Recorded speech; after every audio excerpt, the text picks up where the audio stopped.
من كانت الأيام والليالي مطاياه سارت به وإن لم يسر يا معشر الأحبة.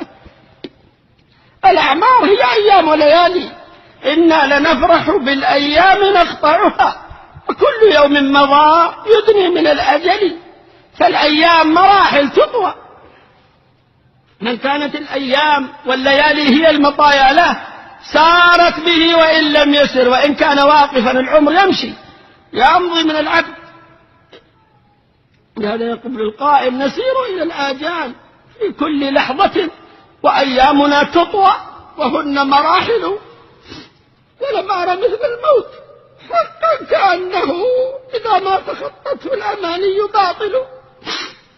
من لم يمت اليوم يغتر بالبقاء في الدنيا، يغره أن أماله الله جل وعلا. وما أقبح التفريط في زمن الصبا، فكيف به والشيب للرأس شاعل. إذا اشتعل الشيب ما بقي شيء من العمر، وجاءكم النذير أولم نعمركم ما يتذكر فيه من تذكر. وجاءكم النذير، والنذير فسر بأنه الشيب.